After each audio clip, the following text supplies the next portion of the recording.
It's a bird! It's a plane! It's Superman Unlimited.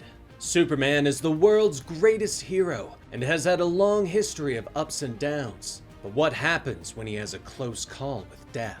Welcome to the Comicstorian Complete Story Series, where you get audio dramas of your favorite comic books, helping you decide what to go out and add to your collection.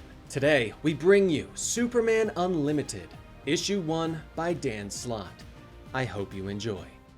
The staff workers of the Daily Planet gather as Editor-in-Chief Lois Lane calls together a meeting to introduce them to Imani Edge, their new financial backer. Imani glances at those around them, explaining that she feels that misinformation is the biggest threat facing the world today, and that she is investing in the Daily Planet because people trust them to find the truth. While some of the workers are skeptical of her motives, Lois promises that she will continue to run things as she sees fit. The two pose for a photo, but are interrupted as Clark Kent suddenly rushes out. Unbelievable! One of the most important moments of your life, and your husband runs out in the middle of it? Imani says with disdain as she watches Clark leave. But Lois just shakes her head and smiles slightly. When I became editor-in-chief of the Daily Planet, Clark Kent became our #1 reporter on the Superman beat. That means if Superman's busy, so is Clark. So if you want to know what he's doing right now, he's doing his job, Lois tells her. And she's not wrong. Away from prying eyes, mild-mannered Clark Kent quickly changes into Superman and flies off into the city. His super hearing alerted him to a robbery in progress, perpetrated by Intergang and their high-tech weapons. One of the officers swerves to avoid another laser blast, while his partner shouts over the radio that they need backup. But the policeman suddenly starts to brake. Backup's here, Lou," the officer says as he motions out of the side of their car to the red and blue streak that flies past.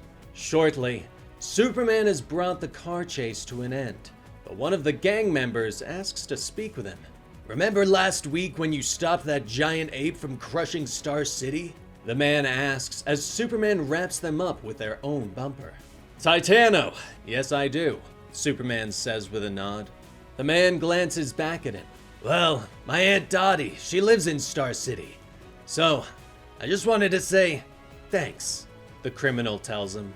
Superman smiles before leaping back into the air. "Anytime," he calls. Superman flies over the city, listening for anyone else that might need help, that might need hope. A mother calls out, and he's there in a flash, saving a child that fell into the lion enclosure at the zoo. A plane is going down overhead, but the pilot tells everyone to relax, as he knows they're going to be okay. "How do I know? Look to your left," he tells them over the intercom. Everyone looks out their windows to see Superman smiling and waving. "Don't worry, you're gonna be all right," Superman calls to them before gently taking the plane and landing it. Fires are put out, sinking ships are saved. Finally, Superman does another pass, but he hears nothing. Metropolis is quiet for a moment, safe. But he hears something else. A young girl in the park, playing her guitar and singing about a peaceful day and believing that she can fly. The young girl opens her eyes to see Superman hovering before her. He smiles and puts some money into her guitar case. "Hi, I just wanted you to know, I listen to every new song that's out there, and yours is really good. I hope to hear more from you," he says before flying away. All is right in the city for a brief moment, but it doesn't last. Suddenly, Superman gets a message from the Justice League. "Justice League Watchtower to Superman. Come in," Red Tornado calls. "Superman here.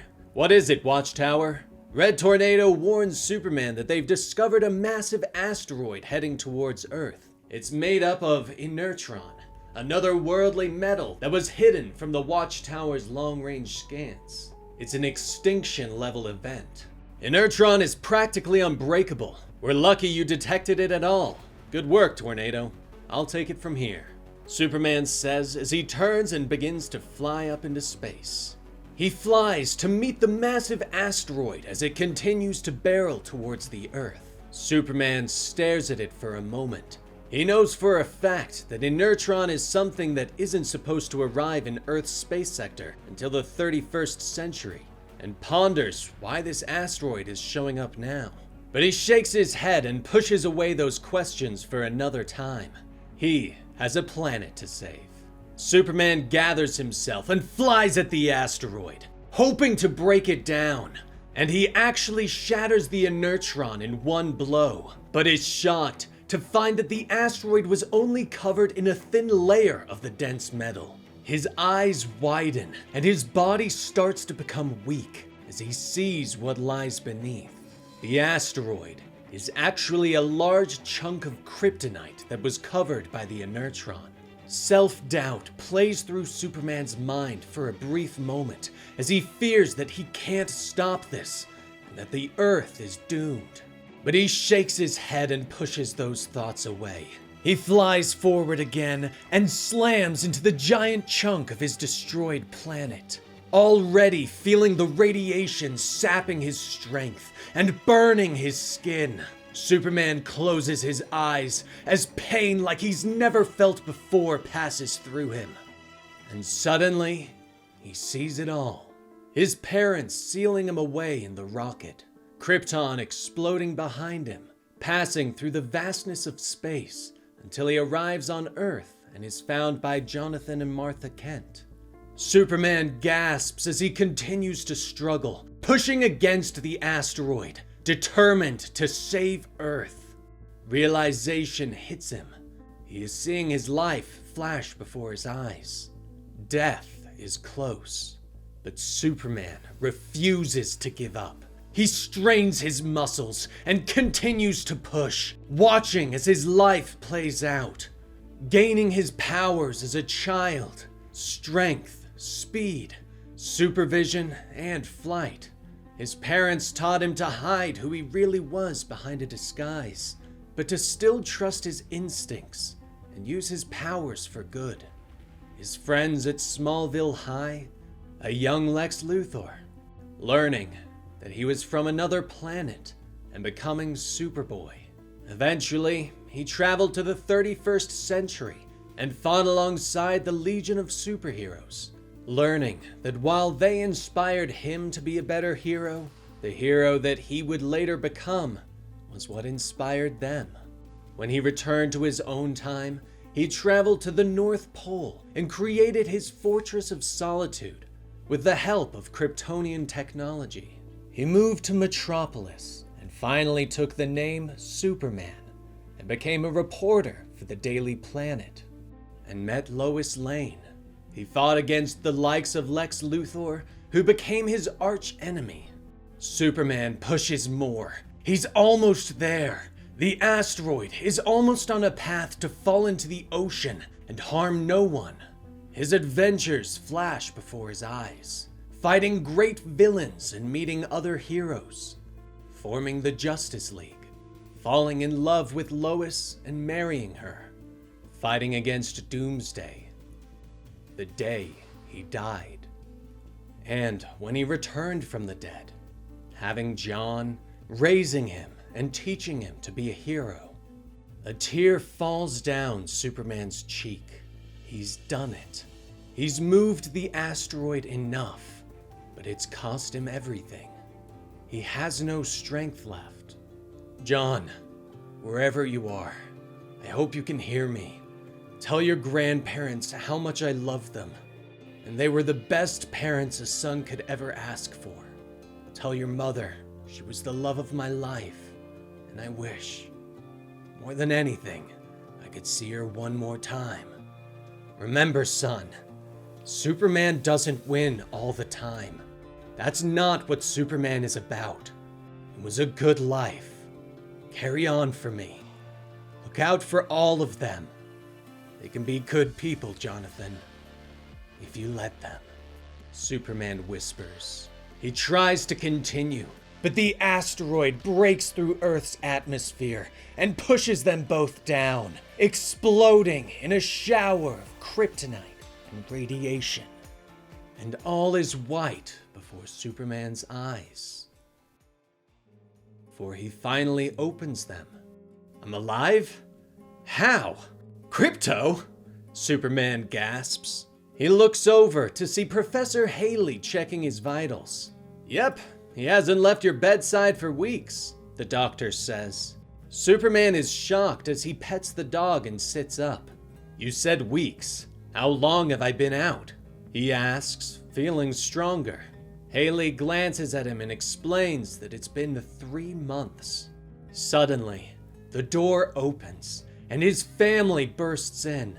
Everyone smiles as they hug him. Hey Dad, I want you to know I heard you. All of it, John says through his tears as he hugs his father. Sorry I was away for so long, Ma, Clark says as his mother is next. The door opens again to reveal Clark Kent.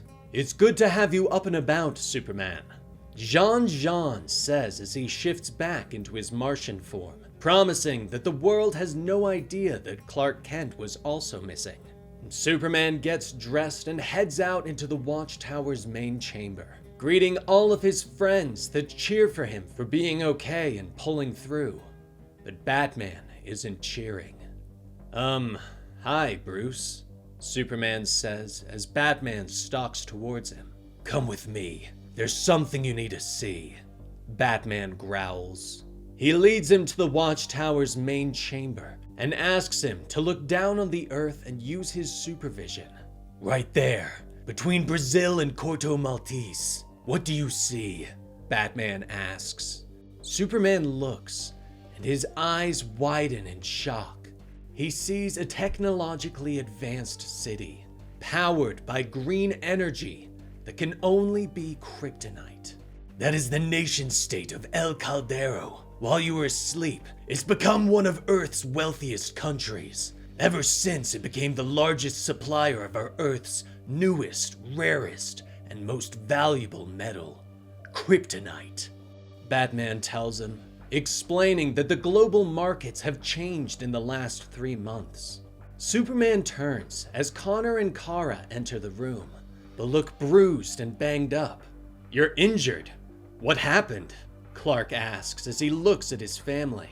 For us, this is the new normal, Kara explains. Connor nods and holds up an arm in a cast. Anyone can get their hands on Green K now. The League of Assassins, Cult of Cobra, Intergang, it's everywhere. All our jobs just got a little harder, Connor explains. Superman nods, promising that they'll fix it.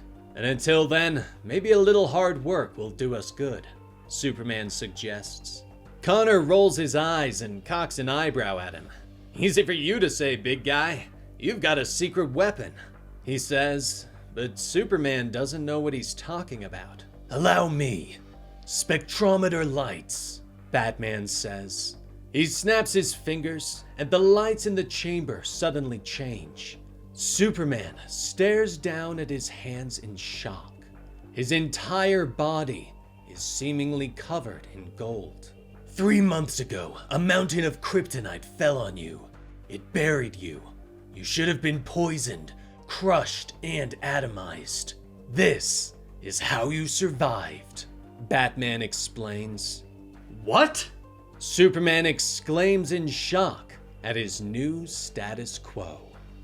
And a golden Superman has arrived. What does this new power-up for Superman look like, and what will Clark do with it? And how are the other Kryptonians going to survive the ever-prevalent kryptonite on Earth? You'll just have to wait until next time.